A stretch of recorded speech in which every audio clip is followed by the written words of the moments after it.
নিজেই সবকিছু পরিচালনা করছো, দেখছো আমি সব দিক থেকে বোঝার না। 100% তখন আমার তুমি আয়ও যেভাবে চাইছো, আমার কথা শোনো, আমার ওই তখন জায়গাটা তো আয়ও হইলে আর প্রশ্ন থাকতো না। তুমি ওই দিলে না কেন? মামলাটার বাদী হয়েছে আমি। আয়ু এবং বাদী দুইটাই গুরুত্বপূর্ণ। আমি বাদী হওয়ার কারণে আমাকে আপনার বাদ দিতে পারি না শুধুমাত্র ওসি স্যারের কারণে। বাদ দিতে পারলে মানে সত্যি কথা আপনারা বাদ দিতে পারলে আমাদেরও ভালো লাগবে। বাদ দিতে পারছে না দেখা এটা নিয়ে আমাদের ভিতর অনেক কিছু হয়েছে।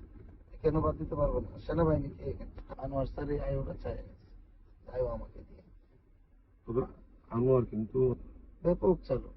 ভয়ভীতি দেখে, ঠিক না? হ্যাঁ 100% টাকাটা তুমি যে ভয়ভীতি দেখাও, আপনি দেওয়ার 5 মিনিটের মধ্যে কিন্তু টাকাটা তার হাতে নিয়ে গেছে।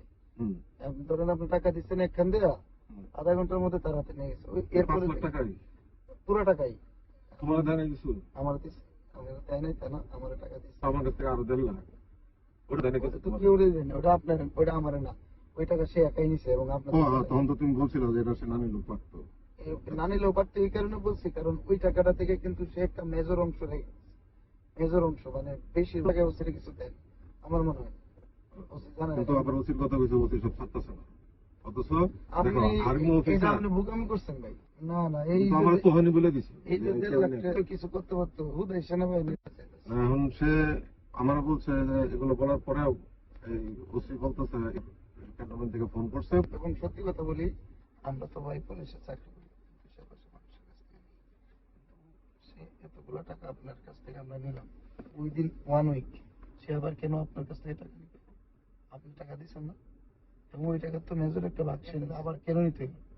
ওই প্রশ্নটা আমি তারে করছিলাম। পরে আমার তোমার এই কারণেই তোমার উপরে রাগ। পুরো ব্যাপক রাগ। আমি তো পুলিশিং তো আমরা বুঝি, একটা লোককে দ্বিতীয়বার আপনি একটা মানুষকে একবার আপনি ধরতে পারবেন, একই পার্সন রে একটা বড় টাকা নিয়ে তাহলে দ্বিতীয়বার আপনি কেমন আমার কাছ থেকে যে টাকাটা নিয়েছে এটাও কিছু দিচ্ছে, কোন প্রশ্নই আসে না ওই টাকা নেবে। কারণ আমি কি অপরাধী? প্রথম টাকাটা তো আপনি দিচ্ছেন না, প্রথমটা নিচ্ছে ধরেন আপনি অপরাধী না হইলেও ঘটনা চক্রে আপনি ছিলেন ওইখানে বা পড়ে গেছেন এবং আপনি একটা ব্যবসায়ী মানুষ হিসেবে আপনি চিন্তা করছেন না আমি নিজে আমার আত্মসম্মানের বড় টাকা চাইতে আমি টাকা দিয়ে হইলো আমার এই বিপদ থেকে উদ্ধার হয়ে যায়। যে কোনো কারণে আপনি মানে অ্যাক্সিডেন্ট একটা বিপদটা, কিন্তু ওইখানে যে আপনি যেটা হয়েছে পরের কি করবো আমি কি করবো? ওখানে আপনি টাকা দেওয়ার দরকার ছিল না। আপনি তখন 50,000 টাকা দিলে বেশি হতো, সেখানে আরো 1.5 লাখ টাকা নিচ্ছে। মানে এই যে শুধু তাই নয়, আপনার কি বলবো আর, এই অভিযানটা দিয়া এই লোকে অন্তত 20 লাখ টাকা কামাইছে। যে এখন এটি বললে ভাই আমাদের কানে চলে যায়। আচ্ছা আমার কাছ থেকে পেয়ে নিছো, এটা তুমি অন্যায় হয়েছে না? 100%। কিন্তু পরে তো আমি বুঝতেছি যে তুমি নিজে লজ্জাবোধ করতেছো এতটুকু অন্যায়ের পরেও। আবার যখন সে টাকা চাইছে আমার কাছে, এখন আবার কইতেছো চাইছে যখন, তখন কিন্তু আমি স্যার একদিন বললাম স্যার আপনার ছোট ভাই আপনি আমারে একটা কথা বলে আমার খারাপ মোটে টোটালি ওই কাজটা বুঝলাম। আমার স্যার ওই কাজটা টোটালি কাজটা ছিল আমার স্যার একবার শুরু থেকে শেষ পর্যন্ত অভিযানটা টোটালি। এটা এই মানে উদ্দেশ্যমূলক অভিযানটা উদ্দেশ্যমূলক না, ওর বিরুদ্ধে একটা কমপ্লেন ছিল যে ওর কাছে অস্ত্র আছে। পাইছো তোমরা কোনো অস্ত্র? ওখানে কোনো মাদকের অস্ত্র পাইছো? ওই তো দেশীয় টেশীয় যা তারপরে যে আরেকটা জিনিস, আমি এই যে তোমার রিমান্ডের ব্যাপারে টাকাটা আমি দিয়েছিলাম না? কতটা 3 লাখ টাকা চাইছি। রিমান্ডের জন্য আপনি টাকা দিচ্ছেন? নাদিমুর থেকে টাকা দিব। কত দিচ্ছেন? তো 3 লাখ টাকা চাইছি। পরে পরে তার বউ কিছু দিছে, পরে বাকিটা আমি দিছি। কত দিচ্ছেন? আমি 1 লাখ দিছি, তার বউ মনে হয় আরো 2 লাখ দিছে।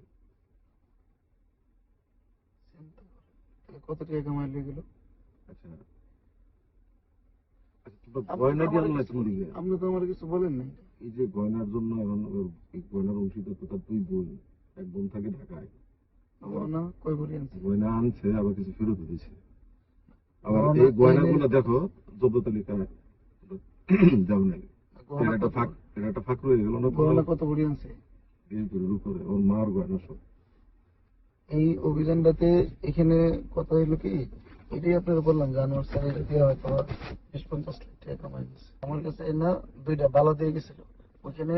ওই যে এসআই কামরুল আনোয়ার স্যারের সবচেয়ে বিশ্বস্ত লোক ঘটনাস্থলে দাঁড়িয়ে গেল যে 2টা বালা রাখেন ব্যাগ সহ।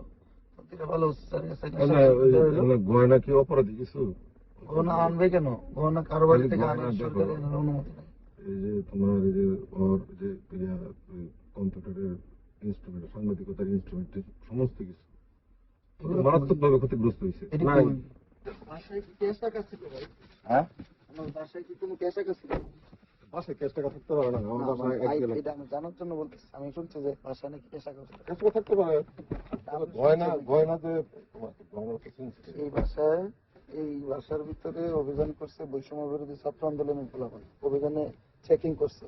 তবে খুব সম্ভবত এই যে আনোয়ার স্যারের একটা বিশ্বস্ত আছে, এসে কামরুল। এই কামরুলের চাকরি ঠিক আছে এইভাবে।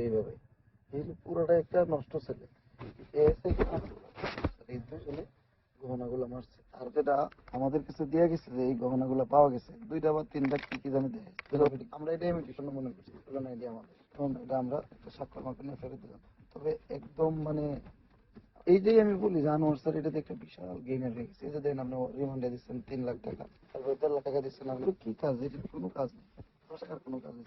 এই টাকা 10 টাকা, এই যে এই 3.5 লাখ 4.5 লাখ টাকার বিবেক বলে প্রসেসর একটা কথা আছে না, আনোয়ার স্যার টাকার জন্য ঘুরের মধ্যে হাত পড়ে। এই যে আপনি বললেন 20টা ভরি স্বর্ণ, এটা মানুষের সারা আমার করতেছে। এটা ধরে নিলাম আমি 20 ভরি, এতগুলো স্বর্ণ নিয়ে গেল গা। এটা অবশ্যই এখানে হয়েছে কি আপনি দেখছেন, আপনি তো ঘটনাস্থলে উপস্থিত। আমি সমস্ত কিছু দেখছি আপনি ঘটনাস্থলে এবং আমরা একটা জিনিস খেয়াল করছি কি জানো, যে জিনিসগুলো দেশে আনছে হুম, 15 জিনিসগুলো তার কাছে কেউ দিছে, মানে এটা সাজানো জিনিস। কামরুল, কাম বলে তো আর আমি চিনি না, না, আমি খালি চিন্তা মহসিন, হ্যাঁ। ঠিক আছে। আচ্ছা, এই যে আচ্ছা, আপনি দেখছেন আমরা কিন্তু নাদিমের বডি থেকে তোমরা কিছু পাইছো? না, বডিতে কিছু বডিতে কিছু পাওয়া যায় না, কিন্তু তোমরা আবার বডিতে দিছি। বডিতে দিছো। এটা তো যেভাবে লিখে আমাদের ভুলে গেছে। বিষয় হচ্ছে এটা যেমনি বলছে তবে আজকে আমার খুব খারাপ লাগছে তুমি যখন বললা যে আমার টাকা চাইতে পারে আপনার সমাধান। এটা তো আপনি যে আগে 1.5 লাখ দিচ্ছেন, তখন কি 1.5 লাখের কোনো কাজ ছিল? 1 টাকার কোনো কাজ ছিল? তখন আমার বললে আমি আপনার বলতাম যে আমাকে কোনোটারই টাকা দরকার ছিল? একটা টাকারও কাজ ছিল, আমি তো আর আপনার ওইভাবে চিন্তাম। কিন্তু ঘটনা সেটা না। এই যে আপনি আরেকটা কথা বললেন, অভিযানটার সময় তো আপনি এখানে উপস্থিত ছিলেন। আমি কিন্তু পুরো অভিযান করছি। ধরেন গহনাগুলো এই যে আমার গাড়ির ভিতরে জ্যাকেটের মধ্যে 25,000 টাকা ছিল। 25,000 এই টাকাটা নিচ্ছে এসে রাসেল, কারণ গাড়ি দুইটা চেক করছে রাসেল। তারপরে 5 টাকা তোমার সিগারেট ছিল। আমি 2 প্যাকেট সিগারেটটা নিয়ে গেছিলাম। সিগারেটটা দেখে খুব মনে হলো যে এটা নিয়ে নেই, কেন জানি আমি নিয়েছিলাম। এটা আমার মাথায় ঢোকে কষ্ট লাগেনি। কোন একই অভিযানে একই সাথে অভিযান করছি, মামলার বাদী হয়েছি আমি। অথচ না, এই কথাগুলো তুলতাম না। তুমি যদি আজকে বলতা যে ভাই আপনি টেহা দিচ্ছেন, ঠিক আছে, যে টেহার ভাগ আমিও পাইছি, তাহলে আমি কোনো কথা ছিল না। টাকার ভাগ আমি কোনটা পাইছি জানেন? ওই যে যেটা 5 লাখ না, ওই 5 লাখ টাকা আমি আপনার এনে দাঁড়ায় একবারে সত্য কথা বলে দিই। চাকরি জীবনে করবো আর ভাই আপনি আছেন, চাকরি তুলনা করি করবো। আমি তো এখন 5 লাখ দিচ্ছি। ওই 5 লাখের মধ্যে থেকে মানে আনোয়ার স্যারের সাথে আমি একটু বেইমানি করছিলাম ওই জায়গাটা থেকে শুরুতেই, কারণ আমি জানি এরা আমার কিছু দিত না। কারণ এই আনোয়ার স্যার এরকম চাওয়া টাকার জন্য দুনিয়ার খারাপ। আমার 10,000 টাকা দিচ্ছে, আমরা পেলে বিশ্বাস করবেন না। 10,000 টাকা দিচ্ছে আমার। আমি একটা বেইমানি তার সাথে আমি করছি। এটা হলো আপনি 5 লাখ টাকা করে আমি স্যারের কাছে 4 লাখ টাকা দিচ্ছি। আমরা এই যে আমি একটা বেইমানি করছি, পরে আমার বাকি 4 লাখ টাকা 10,000 টাকা দিচ্ছে। শুধু আমার না, 2-3 জন সাব ইন্সপেক্টর, এই 3 জনটা 30,000 টাকা দিচ্ছে। আর আনোয়ার স্যার নিচ্ছে 1.5 লাখ টাকা। এরপরে ওসি স্যার দিচ্ছে কিছু। আনোয়ার স্যার মোটামুটি 1,80,000 টাকার মতো নিচ্ছে। তাহলে 2 লাখ নিচ্ছে। না, আমার উপর যেটা বললো আর কি, যে আমার 1 লাখ টাকা আনোয়ার স্যার পুরো ঘটনা হয়েছিল, এর বলে 1 লাখ দিচ্ছে। এই যে একটা বিষয়, একটা লোকের কাছে এত টাকা নেওয়ার পরে এই যে আমার কথা সেটাই, যে এইখানে আমি একটা অ্যামাউন্ট পাইছি বা আনোয়ার স্যার একটা অ্যামাউন্ট পাইছে, এই লোকটারে 3 দিনের মধ্যে যাবার একটা বসানি দিয়ে দিল। আপনি কি টাকার গাছ টাকার ফুল? না, সে পরে চিনি দল্লা ওই যে ট্রাক চিনির বস্তা রাত্রেবেলা একই দিনে চিনির বস্তাওয়ালার ট্রাকে এখান থেকে কত রেটে আনিল আমার সামনে এটি আমার তুমি চাইছো না। সব ধান্দা সব আনোয়ারের না, আনোয়ার আর কামরুল। আলহামদুলিল্লাহ আর আমার এই সংগ্রহটা নিয়েছে। এটা ঠিক তো নাই রে, বিয়ার পরে থাকতে একটা মহিলার সারা জীবনের গহনা সম্পদ টাকা নিচ্ছে। কিন্তু অন্য গহনার বিষয়টা কিন্তু অন্যরকম। না, নিতে হয় না, এটা নিতে নেওয়া ঠিক করে। এটার ভিতরে অনেক স্মৃতি থাকে, অনেক এই বলে ভাগিদার থাকে, অংশীদার থাকে। সব বন্ধা তো আমার ফোন ধ্বংস করে দিচ্ছে। আচ্ছা এইভাবে এটা কি নাদিমের প্রতি কি তাদের কোনো খুব ছিল? আমি যেটা শুনছি যেভাবে হাইলাইট করছে নাদিমের, মনে হচ্ছে যে একটা নাদিম মানে তোমরা যে অভিযান করে আসলা নাদিম কি আমার ওরকম যেভাবে বলছে ওরকম কিছু মনে হয় না। আমার যেরকম ভাবে চিনো বা চিনছো, আমি কি ওইরকম লোকের সাথে চলাফেরা করবো? আমরা যেভাবে গেছি জানেন, আমি মনে করছি কি মনে হয় গুলি করে দিত। আমরা তো অভিযানে মনে করছি যে কোনো সময় গুলি করে দিব, আমাদেরকে বুঝাই নিছে যে কোনো নাদিমের time এ ফ্যামিলি গুলি করে সম্বন্ধে দিবে। কোনো কিছু জানো? আমি পরে শুনছি যে নাদিমের মা, জানতাম না, ঠিক পরে আছে, এবারে আমার তৎকালীন সময়ে সে বাংলা ডিপার্টমেন্টের সারা বাংলাদেশ আছে। জি। নাদিমের বাড়ি আর খিলা। নাদিমের বাবা ওর বাড়ি যায় না। শহরে এইসব কলেজের প্রতিষ্ঠানের জন্য যারা যারা জমি দিছে তাদের মধ্যে সে সবচেয়ে বেশি দিছে। নাদিমের ওই ইয়াতে, নাদিমের বাড়ি তো নেত্রকোনার খিলা। হ্যাঁ। খিলা আমার মামার শ্বশুর বাড়ি। নাদিমের সাথে পরে একদিন দেখা হয়েছিল থানায় গিয়ে। পরে আমি বললাম যে ভাই আপনার বাড়ি খিলা, আমার বললেন না। খিলে তো আমার আত্মীয় স্বজন অভাব নাই, ওইখানে ম্যাক্সিমাম আমার আত্মীয় স্বজন। আমার শ্বশুর তো আওয়ামী লীগের টাইমে 3বার চেয়ারম্যান ছিল। ওই নাদিম শোনো, শ্বশুরের- নাদিমের ব্যাপারে আমি বলি, তো নাদিমের প্রায় 30-40 লাখ টাকা ক্ষতি হয়ে গেল। ফার্নিচার দিয়ে বাড়ি গেছে এসব। সবই তো নষ্ট করে আমার দেহ তো ঘরের ভিতরে কি ঠিক আছে, আমি খালি আমি আশ্চর্য, এত এটা আপনারে এটা এখন সার্চ না, এটা করছে। এটা অ্যাটাক করছে। হয় 20 ভরি স্বর্ণ নিয়েছে। হুম। তাহলে তো সবাই জড়িত, অবশ্যই। সবাই জড়িত আছে। অবশ্যই। যেহেতু স্বর্ণটা বাসা থেকে নেওয়া হয়েছে এবং সেনাবাহিনী এই অভিযান এটা তো জব্দার কিছু দেহ হয়। স্বর্ণ ফেরত তো দিছে, আমি মনে করছি এমনি স্বর্ণ হইতে পারে না, জব্দ করা হয় না। বলছে ভাই এটা আমাদের, এটা ফেরত দিয়ে দিন, এটা ফেরত দিয়ে দিছে। আর এমনি স্বর্ণ যতটুকু আসে বা অফিসার যতটুকু দেখে ওইখান থেকেই স্বর্ণ অন্যদিকে সেট করে দিছে। আর এখানে আপনি তো ভিতরে ছিলেন, অভিযানে ছিলেন, সবটাই দেখছি ঘুরে ঘুরে। ওসিসা তো অভিযান করছে। ওই যে একজন রে আমি দেখছি। ওই কামরুল, এই কামরুল এটা করছে। আর আনোয়ার, আনোয়ার স্যার আর কামরুল এই মামলা, এই ঘটনাটা দেখুন তো 20 ভরি সোনার দাম আছে, যদি বাজার মূল্য ধরেন তাহলে 1.5 লাখ টাকা করে ভরি হলে 30 লাখ। এরপরে হলো আপনার ট্রেন আছে 30,000 টাকা। মানে আমি দেখলাম তো পুরো ঘটনাটা। এর মধ্যে যে নাদিমের রিমান্ডের টাকা বাকিটা যেটা আমার কাছে ছিল, তারপরে 15 দিন পরে পরে বাকি টাকাটা নিয়ে গেছে আমার কাছে। ওই দিন আবার এই তোমার এই আনোয়ারের মোবাইল চুরি হয়ে গেছে। তবে আপনি তো আমার একটা বার বললেন না, তাহলে আমি বলতাম অন্তত পরে টাকাটা দিয়ে না। প্রত্যেকটা জিনিসের কিন্তু একটা ধর্ম থাকে। আমরা যে পুলিশের চাকরি করি কিছু সূত্র মেনটেন করি, এই সূত্র এইভাবে, এটা সূত্র মানে না। যেমন আপনি একটা বড় একটা অ্যামাউন্ট তারা দিচ্ছেন বা আমাদেরকে দিচ্ছেন, এটা সবাই থানার ভাগ পাইছে, একদম আন্দোলনের ছাত্ররা সব পাইছে। আন্দোলনের ছাত্ররা কারা গেছিল?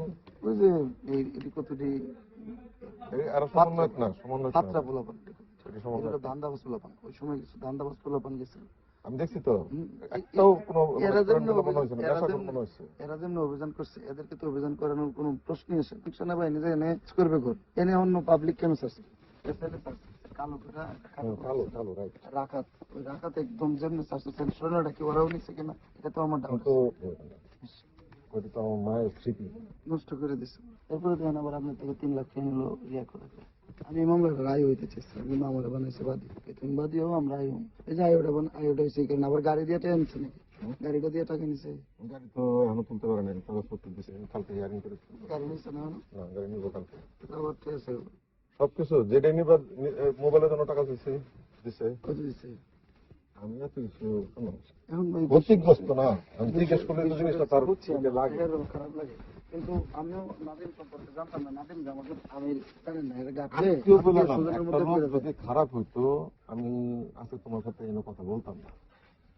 আমরা তো নাদিম এই যে সম্পর্কে দেখো, অপরাধী না, তারপরও আমার ছবিটা গেছে, আমার কোনো বন্ধু বান্ধব আমার একটা ফোন দেয় নাই। আমি লজ্জাপাবো দেখে, কারণ কেউ বিশ্বাস করে না। তোমার গাড়ি তুই কি বলছিলাম? না, আপনি যেটা বলছিলেন মোজাম্মেল, আমি একটা সম্মানী মানুষ, আমার একটা সম্মান আছে ভাই, আমার জন্য সম্মানটা, আপনি কিন্তু এটা বলছেন আমার আপনার সম্মানটা। আচ্ছা ওই ছবিটা কি এখনো মিডিয়াতে আছে? যারা যারা দেখা দেখেই বলেছে, আসলে এটা একটা অ্যাক্সিডেন্ট, কিন্তু এই অ্যাক্সিডেন্ট আমার গোষ্ঠীর মধ্যে কারো নাম নাই। ওই দিন আমার অপারেশন হয়েছে, আমাদেরকে বইলাও আমি ছাড় পাই নাই। আন্টির অপারেশন হয়েছে। হ্যাঁ। নাদিম সম্পর্কে সত্যি কথা, আমরা তো আগে থেকে নাদিমকে কই যাইতেছি তাও জানি না। আমাদেরকে অপারেশনের 5 মিনিট আগে নিয়ে গেল যে একটা অপারেশন, কিন্তু এই ধরনের অপারেশন গুলো বাসায় যেভাবে অস্ত্রের কথা বলছে, আমরা কিন্তু ওয়াল টপ খেয়ে গেছি। আমি চিন্তা করছি যে গুলি করে দিলাম। এই যে সাইনবোর্ড টাইনবোর্ড এগুলো ভাঙছে, সিসি ক্যামেরা ভাঙছে, সবকিছু ভাঙছে, সাইনবোর্ড গ্রামে সাইনবোর্ডটা ভেঙে গেছে। ড্রাইভার যাই কিছু হোক না কেন, ড্রাইভার সেনাবাহিনীর আর কিছু, যে ট্রেন অভিযানটা করছে তারা। তবে আনোয়ার স্যারের জন্য পুরো থানা বিপদে পড়ার কথা ছিল। আনোয়ার স্যারের কারণে, একটা আনোয়ার স্যার, এই যে আনোয়ার স্যার এই যে অভিযানটা করলো, এই অভিযানে তো অনেকগুলো ফল্ট, এই ফল্ট অভিযান তো না আমি আমার কাছে আসলে গোল্ড আমি না দিলে জব্দ তালিকা তো আমি দেখছি না, কিন্তু গোল্ড নাই। গোল্ড নিলে অবশ্যই জব্দ তালিকায় থাকবে। তো যদি তোমার গোল্ড দেয়া থাকে, আপনি ব্যাগটা দেখছেন, না, আমি এত কিছু খেয়াল করি না। যদি গোল্ড তোমার ফেরত দেয় আর বাকিটা যদি পরে দেয়, তুমি এনে 50 কোটি তো দাবি করতে পারো, কারণ 50 কোটি দাবি করবো কেন? আমার জিনিসের চিত্রের উপরে আমি মিথ্যা কথা বলবো কেন? প্রায় 10 কোটি। এত বড় ভুল করবো, এটা জব্দ তালিকা থাকলে কিন্তু কোনো সমস্যা নেই। গোল্ড গোল্ড নাই গে। আমি যতটুকু জানি গোল্ড আমি নিতাম। ওই যে তুমি যেটা বলছো ওটা ওখান থেকে থাকে। ওখান থেকে সেল করেছি। গোল্ড নাই, বিশেষ করে বস্তু যদি এটা ফেরত দেওয়া হয়েছে, এটাও গোল্ড না, এটাও ইমিটেশন না। আমরা তো চেক করে ফেরত দিই না। আমি জানি না, আমি এটা ইমিটেশন না ধরে নিচ্ছি। তারপরে যেহেতু ওই মহিলা বলছে যে ভাই এটা আমাদের দিয়ে দেন এরকম। আর গোল্ড কার কাছে ছিল বা কি এরকম আমাদের কোনো আইডিয়াই নেই। কেউ জানে না যে এরকম এখানে গোল্ড থাকতে পারে। তাহলে এই অভিযানে তোমাদের মানে অজান্তেও আনোয়ার অনেক কিছু করে নিছে। এই বিষয়টা আপনার কাছ থেকে জানতে চাইছিলাম, কিন্তু আপনার পরে অভিযানের পরে আর আগে পরে আপনার সাথে কখনো কথা হয়নি ওইভাবে আমি মানসিকভাবে বিপর্যস্ত হয়ে গেছি। এই কারণে আপনার সাথে এই ফ্রিভাবে আলাপ নেওয়ার কারণে এগুলো আমি জানতে পারিনি। আর আনোয়ার স্যারও কেন জানি আমি দেখছি যে ওই অভিযানটার পরে থেকে ওই কামরুল আর আনোয়ার স্যার পুরো আলাদা হয়ে গেছে। সে আমাদের কারোর সাথে মিশে না। ওই কামরুল আনোয়ার স্যারের একটা বিশ্বস্ত লোক তারা হয়ে গেছে। দুজন এক হয়েছে। মানে বিশ্বস্ত হয়ে গেছে, টোটালি একটা বিশ্বস্ত একটা ইয়ে হয়ে গেছে। এবং কামরুল আনোয়ারের গুরু মানে আচ্ছা, এটা এখন তোমাদের বিষয়টা জানতে চাই। তোমার শাসক করে দেবে। চাষিটা তো বললো দিয়ে দিবে। এখন বিষয় হিসেবে আপনার তো আসলে ক্ষয়ক্ষতি এবং লস অনেক হয়েছে, আমার হাতের অবস্থা ভালো না। নাহলে আমি আপনারা বলতাম না, আমি একটা অ্যামাউন্ট দিয়ে দিতাম যে স্যার এটা রায়ন ভাই দিচ্ছে। আপনি আমি হয়তো আমারে আপনি কেমন জানেন আমি জানি না। আমার সত্যি কথা পুলিশের চাকরিতে আসার ইচ্ছে ছিল। এই চাকরিটাতে এসে আমার ইজ্জত সম্মান যতটুকু ছিল গেছে। 17 সালে চাকরিতে আসছি, আর এখানে এসে কিন্তু ওই যে যেখানে আপনার পাপ কাজে জড়ায় গেলে পরে আর আপনার অন্য কাজ ভালো লাগবে না, ওইখান থেকেও আমি সরে গেছি। এই আর কি, সব বিষয় মিলে আমার এই কারণে আমার মূলত অধপতন। সত্য কথা, আমি পুলিশের চাকরিতে আসা ঠিক হয় না আমার। কারণ আমি অনেক কিছু ইনসান বুঝতে পারি না। অভিযানটা করলো, এত কিছু করলো, পরে থেকে কিন্তু আমি রাখি না। না, তোমার এই যে তাদের টাকার প্রতি এমন কি রিটায়ারমেন্টে যেতে থেকে আটিয়া কামাই করতে না কিন্তু এর তা তো না। এর এরকম এটা তো শুধু একা ঘটনা। থানাটা যেটা সিন্ডিকেট সব কিছু তার নলেজে না। এই থানা এলাকায় সে দীর্ঘ 10-12 বছর না বা 15-20 বছর এই পুরা এলাকাটার মধ্যে সবকিছু তার নলেজ। আরেকটা ছিল নূর মোহাম্মদ স্যার। নূর মোহাম্মদ স্যার আরে সবকিছু তাদের নলেজে। এই নলেজে থাকার কারণে আচ্ছা, নূর মোহাম্মদ যে মানে অপারেশন অপারেশন না অপারেশন স্যার তো এতে আরো মানে টাকার জন্য হেডসেট খারাপ। এই কাজটা সামনে থেকে তদন্ত নেতৃত্ব দিচ্ছে দেখা অপারেশন কিছুটা মাইন্ড করছে। কারণ আনোয়ার আনা স্যার সব লোক যেতে থাকে। বয়সে বড়, চাকরিতে মানে সিনিয়র হইলেও মানে যেহেতু অপারেশন হিসেবে পটা আবার নূর মোহাম্মদের একটু বেশি, কিন্তু আনোয়ার স্যারের প্রমোশন না হওয়ার কারণে, টাইমলি প্রমোশন না পাওয়ার কারণে সেকেন্ড অফিসার রয়ে গেছে। সিনিয়র হইলেও সে পোস্টে এখনো জুনিয়র রয়ে গেছে, কিন্তু চাকরিতে সে সিনিয়র। না, আমি খালি এই যে নাদিমের বউ আর তার বোনের কান্দাকাটি, মানে আমার উপর একটা আশা যে আচ্ছা আমি যেহেতু এটা তাড়াতাড়ি ইয়ে করতে পারবেন। তার বোনে বলছে যে এত বড় একটা অভিযান, যেভাবে অভিযান হইল, একটা মহিলা পুলিশ নেই, অথচ আমার বাড়ির আমার বোনের সাথে আমার ভাইয়ের বউয়ের সাথে অসৌজন্যমূলক আচরণ এবং তাদের রুমে ঢুকে ভাঙচুর বা সার্চ করা, এটা তো কোনো পুরুষ ইয়ে করতে পারে না। ওনার বউর রুম কোনটা? ওই যে আমরা যেটা গেছি, ওনার বোন কোথায় থাকে? ওখানেই ছিল? হ্যাঁ, আপা কি ওই উপস্থিত ছিল? হ্যাঁ, তার সাথে খারাপ আচরণ। মহিলা পুলিশ কি পরে নিয়েছিল কিনা আমার মনে না, নেই। নাই নাই পরে নেয় নাই না? না, উপস্থিত সাথে দেখি নাই, কিন্তু পরে নেয় কিনা। মহিলা আসামি তো অ্যারেস্ট করে নেয় নাকি? না, না থাকলেও তো যেহেতু বাসা মহিলারা আছে, সার্চ করতে হইতে পারে বা জিজ্ঞাসাবাদ করতে হইতে পারে, সেক্ষেত্রে কি করবে? মহিলা পুলিশ নেওয়ার দরকার ছিল। মহিলারা কি বাসা মহিলারা চেক করছে? আমার সামনে হয়েছে তো, দেখি এগুলো বলা ঠিক হয় না। চেক করবে ইয়া কই নাজিম ভাই কেমন ভিতরে না জেলখানায় বাইরে না?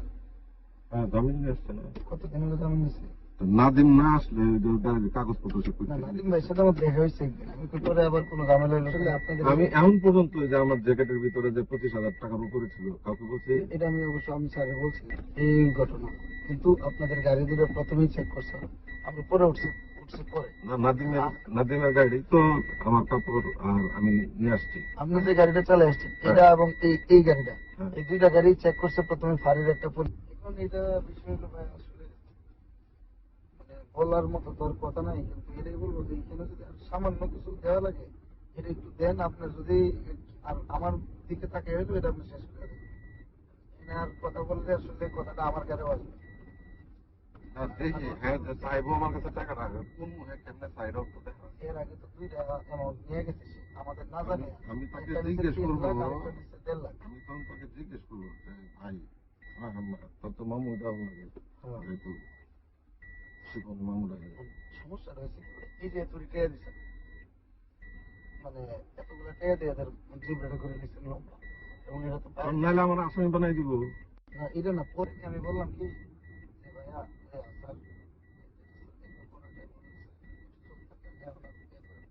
আমার কি করে তোমার সাবজেক্টটা আমি শেষ করছি না, তুই এটা তুমি মেরে গেলে কথা আমার যখন এই কথা কইলে তখন আর আমি কোনো কথা বলতে পারি? সে মামলার রায়ও আমি বাদী, আমার চারটা তো মামলা দিলে শেষ। তাহলে আমরা কি মানে পুলিশের কাছে জিম্মি, মানে আনোয়ার রহমান শুধু শুধু ধরে নিয়ে এসে মামলা হুমকি দেখায় টাকা চাইবো আর নিবো, এটাই ঠিক? আর তোমরা অধীনস্থ হয়েছে দেখে কিছু বলতে পারতেছো না, বলা যায় না। এখন তাহলে সরকার চেঞ্জ যে হইলো, তাহলে এই যে এতগুলো পুলিশ মারলো,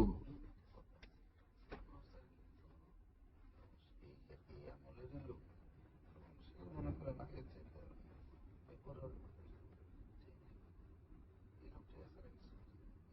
প্রমোশন নিয়ে দেখছি না, তারা এখন বিভিন্ন থানার ওসি তার প্রমোশন না থাকার কারণে সে এখন সেকেন্ড অফিসারে ফেলেছে। কি কারণ? সেকেন্ড অফিসারের পজিশনটা কিন্তু সুইটেবল পজিশন, কারণ ওসি সরাসরি টাকা দিতে পারে না। সেকেন্ড অফিসার পজিশনে শুইতে পারবে, সে তো ওসি হওয়ার কথা ছিল। সে তার বেসমেন্ট সব তো বিভিন্ন এক মাস হতে ট্রেনিং করছে।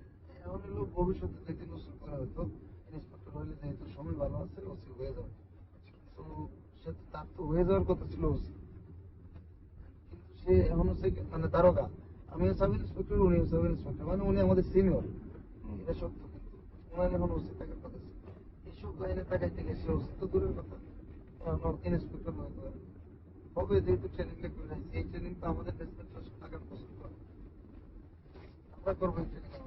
তো স্যার হইলো 2005 সালের সাব ইন্সপেক্টর, আর আমরা এলাম 18 সালের সাব ইন্সপেক্টর, আমাদের থেকে 13 বছর আগে। নূর মোহাম্মদ যে অপারেশন এও কিন্তু তার স্যার থাকে, এবং আমাদের যে তদন্ত 10 সালের ব্যাচ এও তার স্যার থাকে, সিনিয়র কিন্তু সিনিয়র পজিশনের জন্য না, মানে সিনিয়র মানুষ, সিনিয়র সাব ইন্সপেক্টর, মানে সে হলো আমাদের মতো ক্যাডেট সাব ইন্সপেক্টর, তো এই কারণে তার স্যার থাকে। তার বেসমেন্ট বিভিন্ন থানার ওসি, একটা গাড়ি লাগবে। যেমন আমার কাছে কিন্তু ডাক্তারদের সম্পর্কে 130 জনের একটা বিশাল বড় অভিযোগ, এটা নিয়ে আপনার সাথে আমি দেখা করার সময় পাইনি, কিন্তু এটা নিয়ে প্রিন্সিপাল হাসপাতালের প্রিন্সিপালের সাথে বেশ কয়েকদিন আমার কথা হয়েছে, অনেক বড় বড় জায়গা থেকে ফোন আসছে। ওসি স্যার আমার বিশ্বাস করে ওদের মতো একদম যে কোনো কিছু গুরুত্বপূর্ণ কাগজপত্র সব আমার দিয়ে দেয়, সেগুলো ইন্সপেক্টরও দেয়, কারণ জানে যে আমি যেটা বলি এটা কোনো আমার মধ্যে কোনো কাজ করতে রাখি বলি, আমি কোনো মিথ্যা কথা বলি। যেমন আমি আপনার আজকে আমি অকপটে বলে দিলাম যে আমি আলাদা রেখেছি, এটা কিন্তু কাউরে কোনোদিন বলি না। আমি এটা কখনো করিও না, কিন্তু আমি জানি আনোয়ার স্যার আমার কিছু নেই, এই কারণে আমি রেখে দিচ্ছি।